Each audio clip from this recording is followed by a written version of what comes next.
Contact us to avail the combo offer of General Studies and Public Administration optional with 20% discount. Today we are going to have the Hindu analysis of 6th August 2021. Okay, let us see which are the important articles from today's The Hindu newspaper. Yes, these are the important articles. First of all, we will take overview of all these articles. First article on page number 6, editorial, a guide to resolving the Assam-Mizoram issue. So yes, we have been discussing this particular issue and all the points, arguments regarding this particular dispute, border dispute between Assam and Mizoram, recent standoff. So all these are discussed, the historical perspective, the stand of Assam, stand from the approach of Mizoram, and finally the way forward to resolve this dispute. We will take input here from polity and governance perspective. Try to understand, this is not the issue of internal security here. It is not talking about any kind of insurgency in northeast or something. Many students, whenever we talk about anything that violence happens in northeast, so they relate to insurgency, but largely the issue is relating to the border dispute. So polity aspect is important here. Yes. Next, Madras High Court on amendment to the Tamil Nadu Gaming Act 1930.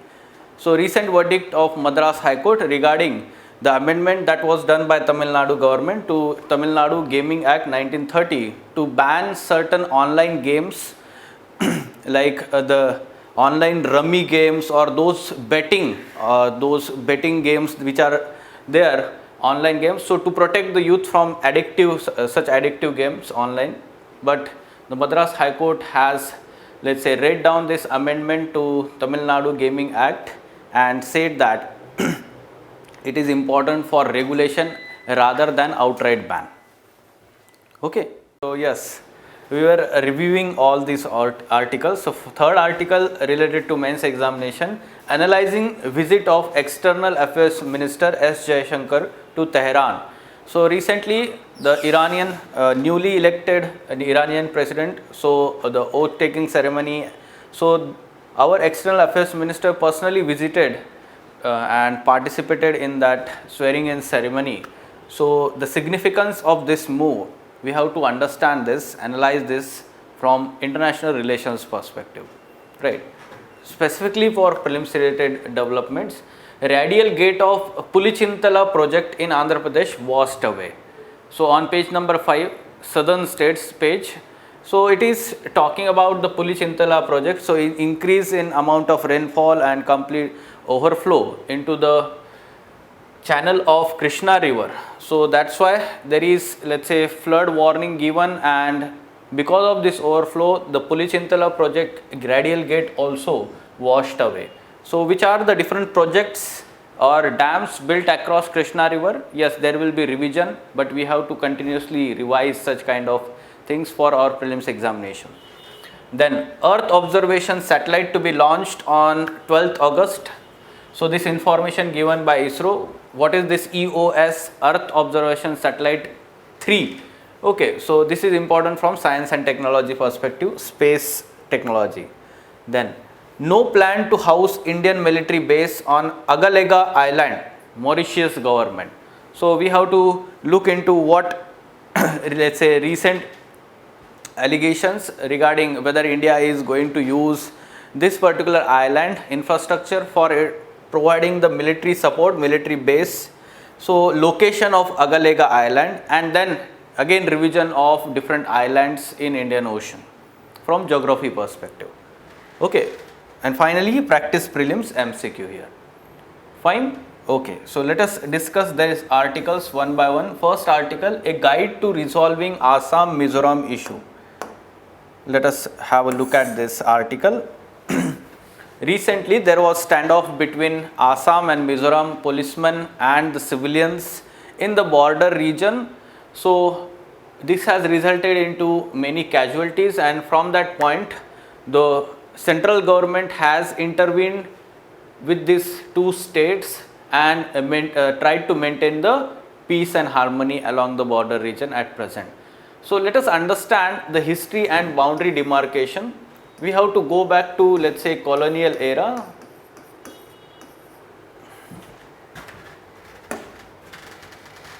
So the colonial government, first of all let us understand that aspect.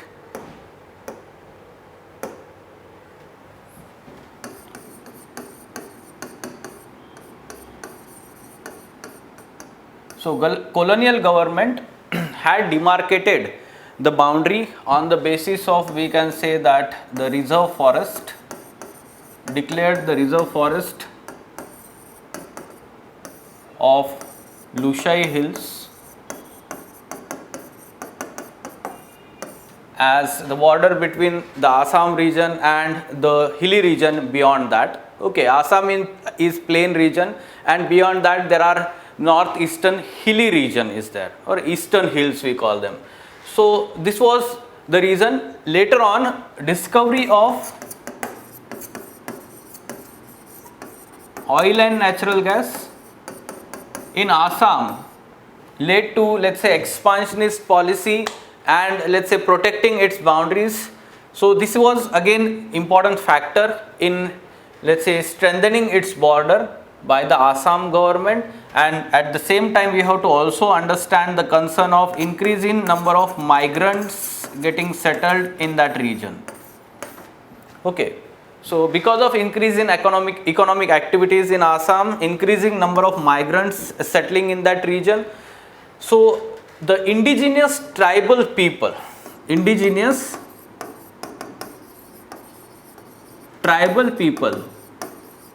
whose livelihood sources and the ethnic, let's say, or the, let's say, traditional connectivity with the local forest region, this is being, let's say, denied.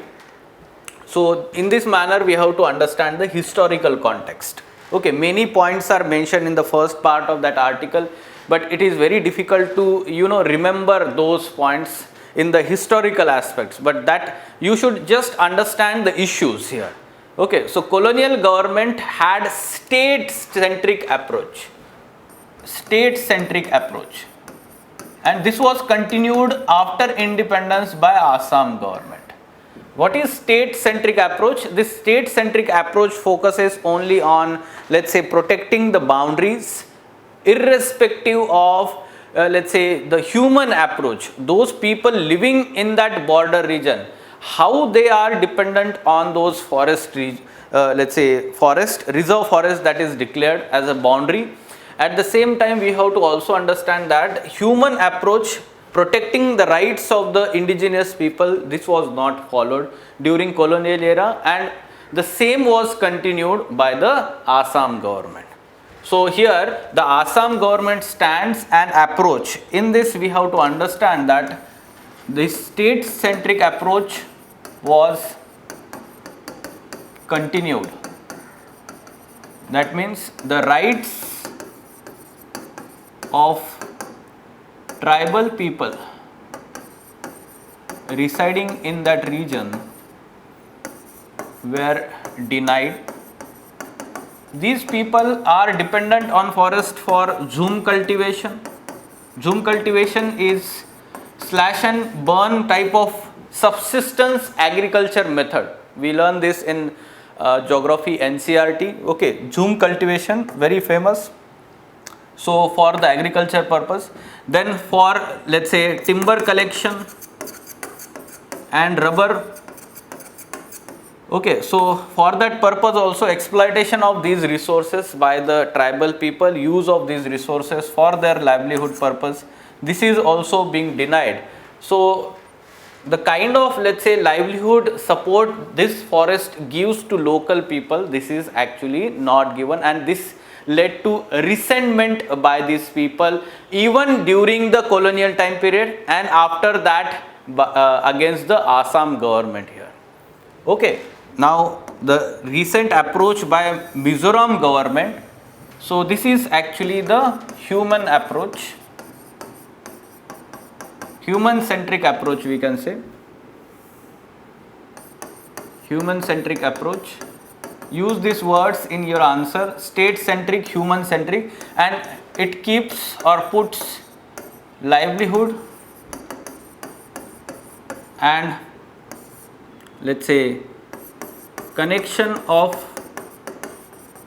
people with land and forest at focus. Okay, so resolving any kind of such, let's say, dispute, the Mizoram government focuses on this human centric approach. Okay, so as a way forward, what should be focused by both government at present situation is that both state governments have agreed to keep a neutral force guarding the border areas to reduce the tensions and ensure peace along the border areas. Okay, so central government has agreed to provide the central forces, central paramilitary forces there. Now, as a way forward, three important points. Historical knowledge is important, that should be considered. Second, sensitivity of the issue. And third, accommodative spirit needs to accompany any dialogue and negotiation. Three points: historical knowledge, sensitivity of the issue, and accommodative spirit by both states. Okay, accommodative spirit by both states. So there should not be rigid stand towards each other and, let's say, demands by each others. Fine. So in this manner you can write the way forward here. Fine. So GS2 paper, polity and governance part. Yes. Any question here? Okay. So moving on to next. Yes.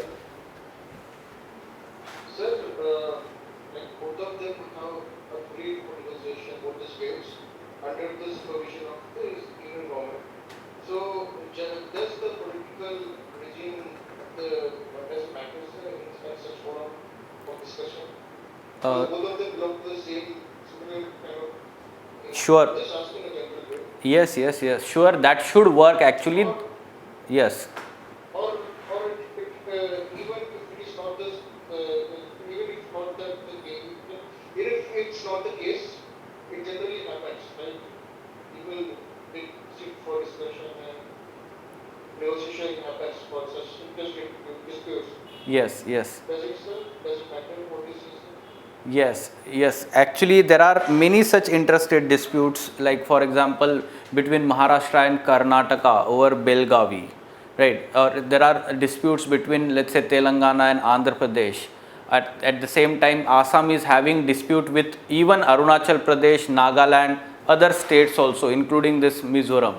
Okay, so these interstate disputes, surely there are other mechanisms to solve these disputes, and we will say that the political forums and the constitutional mechanisms also. First thing, interstate council is there.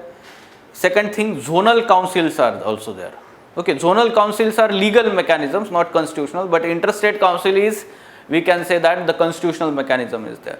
Now here in this particular case, as both, let's say, parties, they are supported by the central government, or ruling party is there in the Assam government also. At the same time, the allied party is there in Mizoram. So that should be actually the platform, appropriate platform for dialogue and resolving this particular dispute in an amicable manner. Otherwise, if the opposing parties would have been then in power, that could have been again one more political obstacle to solve this problem. Right? Yes. So zonal councils, interstate council, remember these two important mechanisms also. Now next, not always fair game. Yes. So it is talking about, the context here is amendment to Tamil Nadu Gaming Act 1930. What was this amendment? It was talking about, let's say, ban on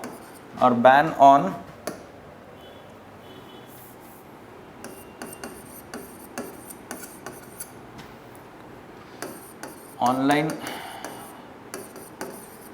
betting games like poker, rummy.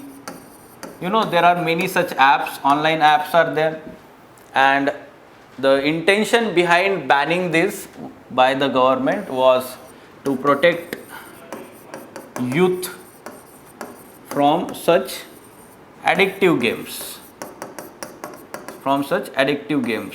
Okay, yes, to some extent the intention is good, intention is correct, and surely such kind of games leads to addiction, and youth may invest energy as well as money we can say rampant manner without any, let's say, the psychological effect that such kind of games create. So that becomes the problem, and to protect youth from getting addictive to such games, such law was there brought by the government, but it is complete, or we can say blanket ban on such games, whether they involve betting or not. Okay, so such kind of blanket ban is not good. First of all, we should understand that such let's say games, even offline and online games, betting games, this is the domain of the state government. It is in state list. Okay, 7th schedule, state list. State government is empowered to regulate such kind of things. At the same time, the Madras High Court judgment and the arguments given by it. So Madras High Court has struck down this, and the arguments, first thing it is saying that though it is well intentioned, the intention is good, but it could be regulated rather than complete ban. There is one very good word used here, that is the paternalistic approach taken by the state from time to time. So like state considered itself as father figure and all its citizens like its children. Okay, so like this is the paternalistic approach, and in this approach the state always considered that its children, that is citizens, are not aware about the problems, or they are very innocent, and the state should protect them. Okay, and for this purpose sometimes state goes into such areas which affects the fundamental freedom of the people, liberty of the people, and this is one such example. Okay, so legalizing to such extent which affects liberty and freedom of the people, and we can say taking decisions on the basis of own conscience. So this is affected by such paternalistic approach by the state from time to time. Okay, so that's why such arguments and analysis we should understand here.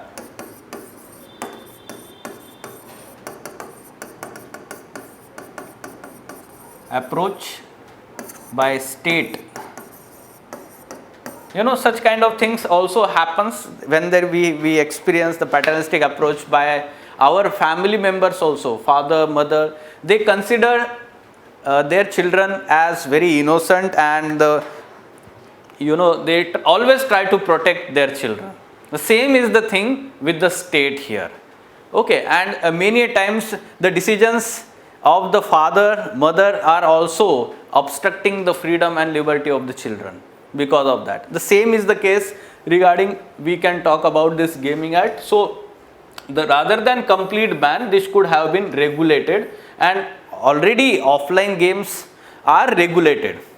Okay, so offline betting games, gambling, this sector is regulated by the state government. Okay, there is no complete ban, you should understand this. Fine, so online betting or the gambling or such games, so we have to understand in analysis that whether one game is betting on the basis of betting or gambling, or it is based on the skill or aptitude of the participant. So on the basis of skill and aptitude, if that person is earning in that game, then that person has a right to do that. It is his or her choice. Okay, so we should understand that this should not be banned here. This is obstruction to the, we can say, the freedom and liberty of the person. So in this manner we should analyze this thing, right? So yes, very good statement at the start. Good intention do not always make for good legislation. Okay, so either this can be asked in the question statement, or you can yourself use this as an argument in your answers. Can you give any other example of such legislation in recent times? There is good intention but do not always make good for legislation. Okay, any such legislation with good intention but not good for implementation, or okay, so nitty-gritties are not right, something like that. Do you have anything in mind?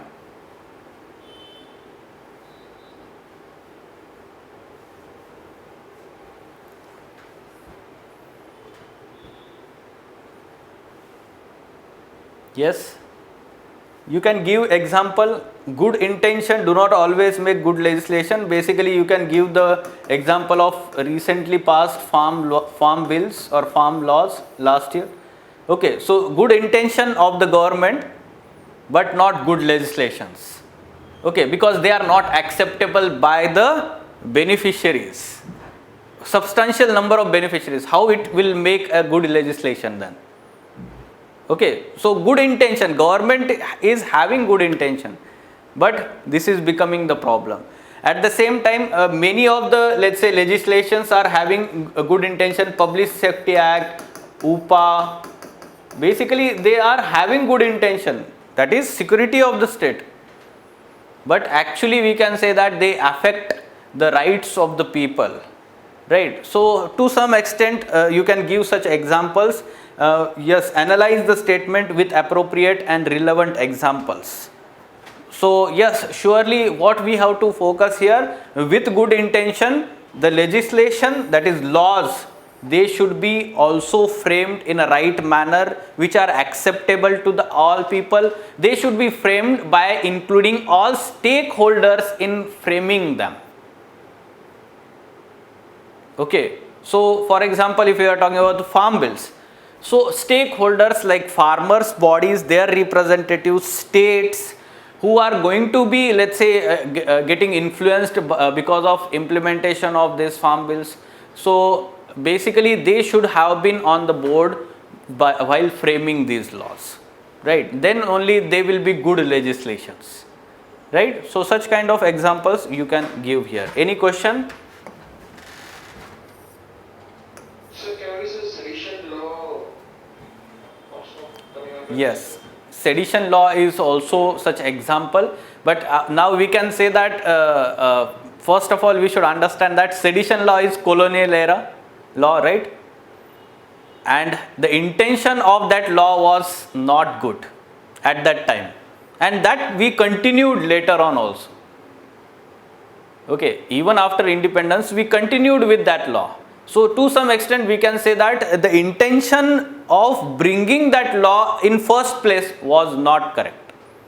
Okay, or we will say that after independence, getting freedom, that should have been either read down to some extent, bring some clarity, pinpointedness in the wording of that section of IPC, right? So that should have been done. Even we can say that there will be review in future by the judiciary on the wordings, because the wording is very vague, right? So this is how the legislation intention during the British time period was not good, but after independence we will say that our government is having good intention to whatever the laws which are brought. But we have to also understand that these laws, unless and until they are not accepted by the people 100%, and they are not benefiting the people, then it is not good legislation. Fine? Okay. Now next article, it is talking about one news analysis is there. Our visit of our external affairs minister to Tehran to attend swearing in ceremony of Iranian President Ebrahim Raisi. Okay, so yes, we have to understand the strategic significance. Okay, so what is the strategic significance of this? But background, the ties between these two countries have been strained because of certain reasons. What are reasons? Oil import. Yes, India reduced or cancelling the oil import due to US sanctions. Then progress in Chabahar port. Okay, so that stopped also. At the same time, the Iranian government from time to time made comments over Kashmir, especially after reorganization of Jammu and Kashmir last year. So such kind of, let's say, comments by Iranian government also led to some strains between ties between these two countries. Now the timing of Mr. Jaishankar's visit is unique this time because of two reasons.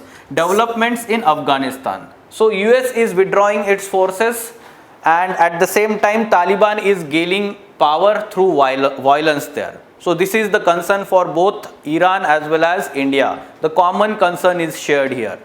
At the same time, India and Iran also share common bond as two regional powers were left out of the Troika Plus. So there will be the talks between this grouping of Troika Plus this month also. Okay, which are the four countries? Troika is three countries. So US, Russia and China.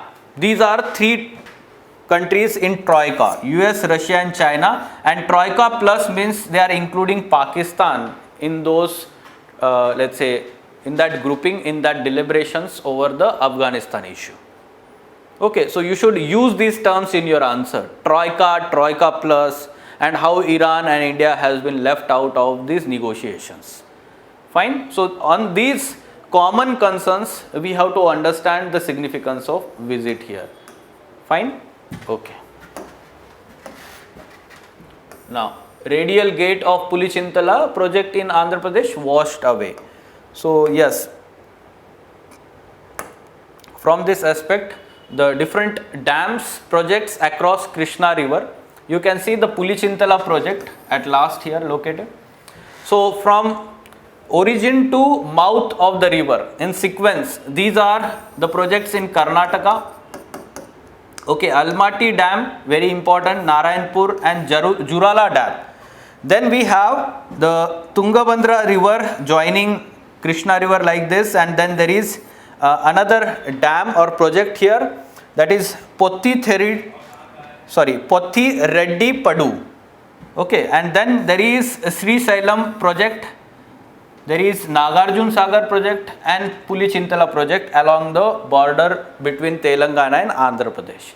Basically this is the border, the Krishna river is border between Telangana and Andhra Pradesh, and the projects are now implemented and monitored by both states, and the benefits are shared between both states here. Okay, Sri Sailam, Nagarjun, Pulichintala. In sequence you should remember them. In sequence you should remember them. Okay.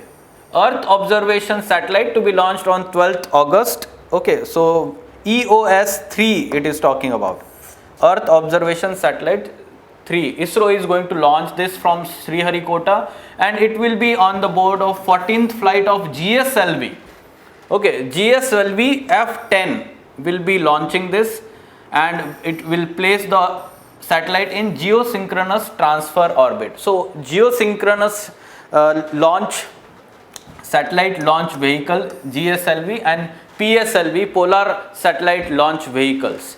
Okay, so geosynchronous are those let's say satellites or that orbit is generally around the equator. Okay, and we have to understand that the time period of revolution of this satellite is same as that of Earth's rotation, and that's why they are always above a particular point on the Earth's surface. Okay, this geosynchronous orbit is farthest, or we can say at very much height from the Earth's surface as compared to low orbit polar satellite orbit. Okay, this is the difference, and this is going to be the geosynchronous satellite. Now 4-meter diameter ogive shaped payload fairing is being flown on for the first time on GSLV flight. ISRO has said payload shape, ogive shape is there. Now what is the significance? EOS 3 is state of art agile satellite that will enable real time monitoring of, first thing, natural disasters, water bodies, crops, forest cover changes. So basically the earth observation, it is going to survey earth. So whatever the area it is going to swipe is India's territory. It is going to survey some important natural resources. It is going to help in disaster management and other such operations related to disaster management. Okay, so yes, it is also capable of imaging the whole country 4 to 5 times every day. Okay, so we are basically strengthening our capacity in terms of surveying Earth's let's say surface, especially our own territory we are talking here. Okay. Now, no plan to house Indian military base on Agalega Island. This is the clarification by Mauritian government. Recently in Al Jazeera newspaper, there was claim regarding that India is going to build its base, military base in Algalega Island of Mauritius. So Mauritian government has clarified that Algalega, located 1000 km north of Mauritius archipelago's main island. Okay, the Mauritian government officials said that although the work was underway on two projects agreed during Prime Minister Narendra Modi's visit in 2015 to the Mauritius, a 3-kilometer airstrip and a jetty is being built in that island. Okay, so cooperation between India and Mauritius here. However, they would not be used for military purpose. However, they would not be used for the military purpose. This is the clarification. Location, you can see here, the Mauritius main islands are located here, and this is Agalega Island. So basically this region is complete territory of Mauritius. Okay, so Agalega Island north of the mainland territory, 1000 km north of that. Okay, so on the broader picture or on the broader map, as a revision part, islands of Indian Ocean, you should remember them. This is very important for mapping perspective. You can see here the Mauritius. This is the territory. Okay, so yes, again we can revise that. Yes, this is the equator. North of equator there is Maldives, there is Lakshadweep. Okay, Maldives is there, there is Lakshadweep is there. On the south there is Chagos archipelago. Chagos archipelago, and very important location on the Chagos islands is Diego Garcia, where US military base is there. Okay, this Chagos archipelago is on the lease, and it is claimed by UK or Britain government. Okay, and there is let's say concern regarding the people living in the Chagos archipelagos, that the lease time is completed and this should be declared independent. Okay, however, UK is not leaving its claim over the territory. Fine. Then there is Seychelles Islands like this. There are Comoros Islands, there are Mayotte, okay, and then the Madagascar like this. Okay, so in this, and then the Reunion Island of France. These are the islands. You should remember them. There is Cocos Island of Australia here, Cocos Island. Fine. On the north and on the south, at the same time from the equator, their distances is also important. There can be question like which of the following island is nearest to the equator. Okay, so such kind of questions can be asked. UPSC asks such question from geography mapping perspective. Yes, so what should be answer to this question?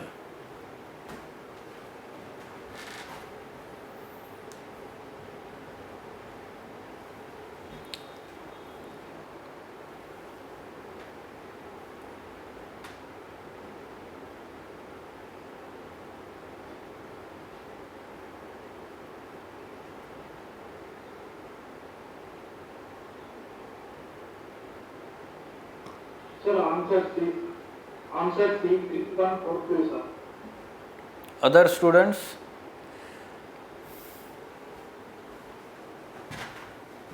Okay. Yes. So just now I was talking about this, that we should remember in sequence. So names, sometimes we remember them, but the sequence we may get confused in the examination. UPSC has moved one step ahead. Okay, knowing the things is not important. Correlating the information that you have, that is very important in your examination. Okay, so yes, these are the dams, we know that across Krishna river, but how they are located from river origin to the mouth, to its mouth. So yes, Almaty Dam, first one. So 3 is correct here. Then we can see that yes, Srisailam Dam is there, then Nagarjun Sagar, and lastly Pulichintala. So 3, 1, 4, 2. Yes, C is correct answer. C is correct answer. Fine? Okay. So yes, these were important articles. Any question?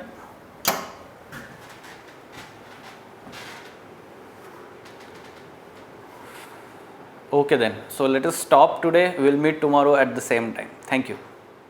Contact us to avail the combo offer of General Studies and Public Administration optional with 20% discount.